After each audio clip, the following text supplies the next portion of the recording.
When I first got into free motion machine quilting, my favorite thing to do was literally shove the quilt in the machine and just go for it, kind of freestyle. But I'd also pull the quilt back out and there would be areas that I wasn't in love with. One of the things I'm doing nowadays is spending a little more time marking out specific motifs and designs within the quilt top before I ever get ready for the free motion machine quilting. And today I'm going to show you how to do just that.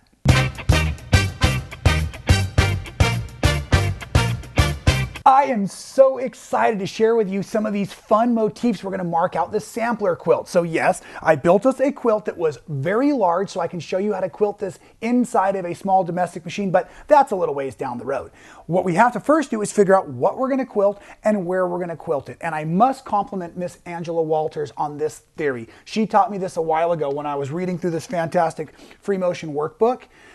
A lot of us look at our whole quilt as an, oh my goodness, what are we going to do over the whole quilt? And we really do not need to do that. We just need to focus on one small area at a time, put down a motif, and enjoy quilting that section and move on. When I'm quilting at home, I actually start by making a couple of very large sets of markings first, so I kind of segment up the quilt so I know where I want to work. Then I quilt that section. And then I come back and add more markings. That keeps us from knocking the markings off the quilt, and it also allows me just to focus on what I am excited about the most. So the first thing I usually use is a very soft chalk pencil. This is the General's brand pencil, and I want it to be soft because my quilt top is already all basted. You see the safety pins, which means there is backing and batting underneath, so that's a little bit of a squish. So usually I'm using the 18mm chalk pencil, but I like a little bit softer pencil so it marks nicely on my quilt. So one of the things I built into this quilt was a few sections where I want to practice doing feathers. I want to learn to do feathers better myself. So in this area, I'm going to start and basically draw out just a line that's going to represent kind of the vein of that feather, right? And then I want it to be a little wider at the base and come in a little bit narrower, and all of the lines we're doing today are simply guidelines. You're not going to have to stay right on here, but this is going to help us stay focused on the motif we're doing in that area. So this would be the start of a feather, and then with feathers there's all kinds of different directions we can take our swirls. So maybe for this one I just want to mark that I want my swirls heading as half shells. We're going to work a lot with circular design. And you'll notice I'm also just kind of giving myself a path to follow as I come through. And I want it to be symmetrical. So we're going to mark in a simple feather here. And one of the processes I want to do with all of this quilting is I want to teach you all ways to manage the different motifs, but we first have to figure out what we're going to do before we figure out how we're going to do that. So in this area, maybe I've planned to make a bit of a feather. Another thing we can also plan for is some ruler work or straight line quilting. Now, when you're marking your quilts, I guess I should have mentioned this, you're kind of playing within this battle of pucker and push, or what do I want to say, the pillowy part of the quilt and the flattening part of the quilt. And the things I love about machine quilting is when I get that loft and then I crush things down in the area around it. So one of the things, maybe I want this band right here to really pop out. So in order to do that, I can take a ruler and I can mark in some pretty tight little lines here. And what those tight lines will do is they will go ahead and squish down this medium gray fabric,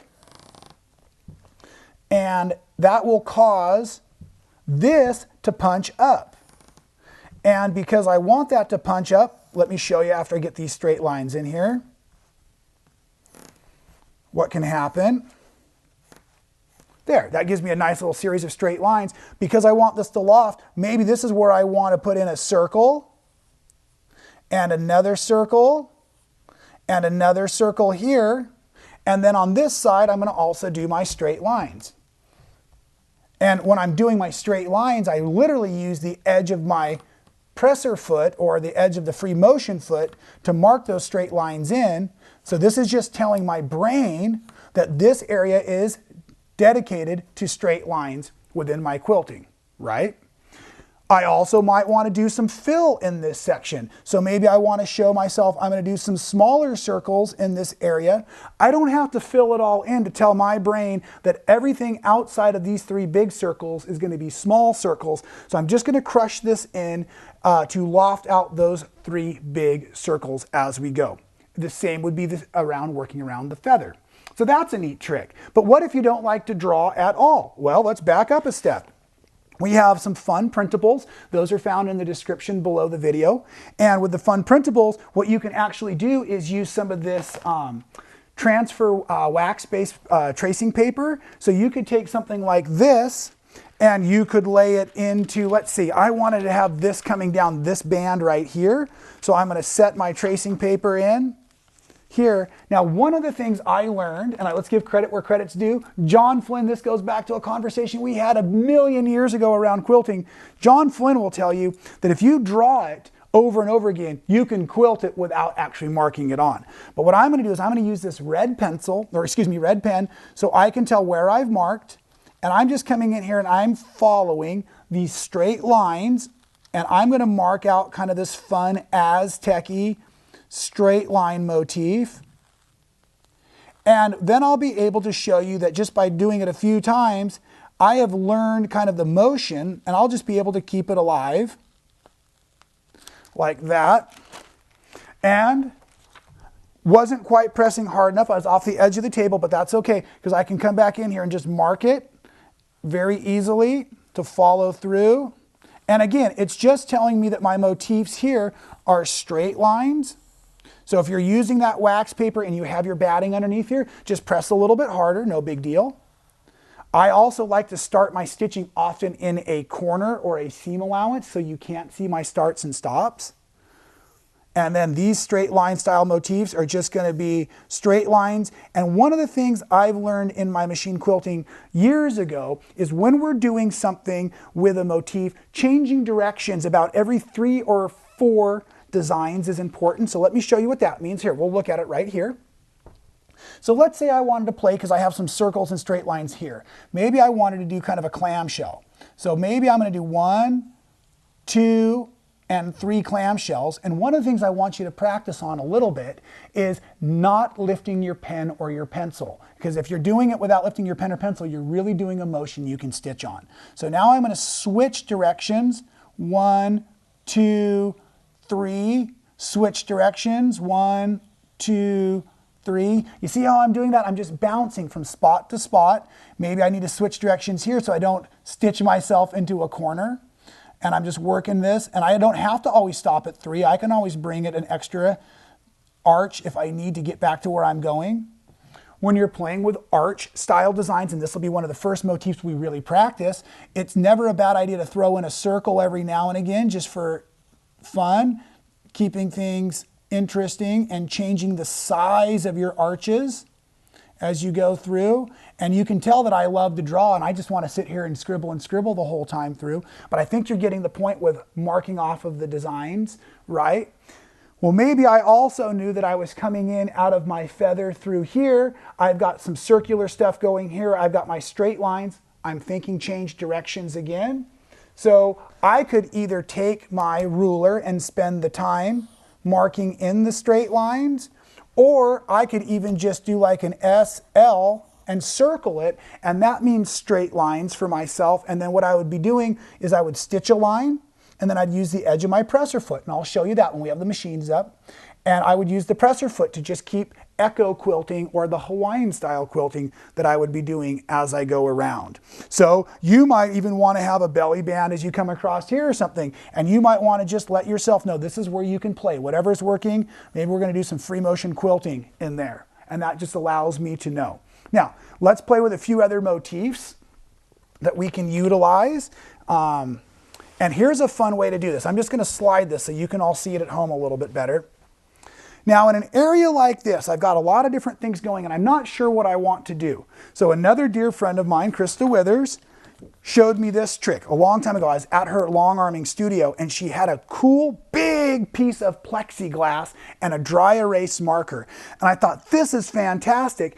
But she also trained me, put some blue tape around the edges, especially if you're using clear, because sometimes you'll accidentally draw off of your clear template and get it on a quilt, which we don't want to do. So now what I'm doing is I'm kind of moving this around, and I think to myself, oh, well, I've got this section right here that I want to audition some things in. So I've got a straight line that I'm going to mark in here. And then what I want to do is I want to be able to make this into another straight line series this way. So what those will be are some of those pucker spots.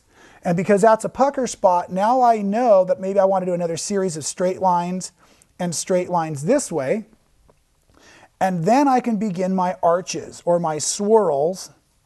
And what's fun about this is I can literally look at it, and if I don't like the way it looks when I'm all done, I can come back in and just wipe it right off and audition in the exact same spot. So this is where we practice it. And if we fall in love with the design, then we come back in and we're going to chalk it in anyways. So let's say we're doing our swirls here. So I want to do something that's swirl-like, but not like those swirls. Now that is a tongue twister. I think Dr. Seuss might have been an uncle of mine. So now I'm going to start in this corner, and I'm going to come around and I'm going to practice more of my comma-shaped swirls. And what's fun about that is it allows me to come up and back. And this is more of that ocean wave style swirl or hook swirl. These are also often very used along the edges of the feathers. So what this is doing is kind of giving me an idea of what's going to fit into that area. And then once I fall in love with it and I know what I want to do, I'm going to move it to the side. And while I'm still looking at it, I'm going to think, okay, I wanted to chalk that straight line here. And then I'm going to chalk a straight line here and here as I go through, marking all of this off to be the lofting zone. And then I decided I was going to do those clamshells we were doing earlier. So just a few of those markings will tell me, because this is a motif I practice. The more and more I practice individual motifs while machine quilting, the easier it is for me to jump into these new spaces as I go. Here, I wanted to do a larger flowing comma swirl, we called it, and I came back around this way and arched underneath. And you may not be able to see this real well at home, but I can see it real nice.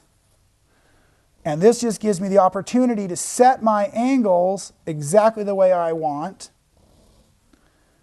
and begin figuring out my quilting process. So I work through the entire quilt like this, choosing the different areas that I want to do the different kinds of machine quilting. If there's times where I'm stuck in a spot, I just leave it blank. I am going to work the machine quilting itself from the center out. So I'm not, even though I drew my feather first, I'm not going to quilt that first, but I know to leave that space open for my feather when I get there. Get it all laid out and all designed, make sure we're happy with it, and then we get ready to load that machine, get those feed dogs dropped, get that hopping foot on, and spend some fantastic time just free motion machine quilting these individual motifs all throughout the project. All right, now that class is almost over, I do have an important homework assignment for you while you're getting ready to be trained on some of the individual motifs. Find your motifs. Find what you love. Look at every quilt with a new set of lenses. Look at the stitching itself and figure out what you love. I love circles. I love bubbles. And what you can start to do, if you can obviously print the stuff out off the internet, but you could always just take, and remember, without lifting your pen or pencil off the paper, you can just start with a blank piece of paper and you could practice doing your swirls. You could practice doing your arches. You could practice changing directions. Remember, not lifting the pen or the pencil. And as you get this down, once you find a motif that you really like, don't be afraid to come back in and trace that thing to death, like I was saying.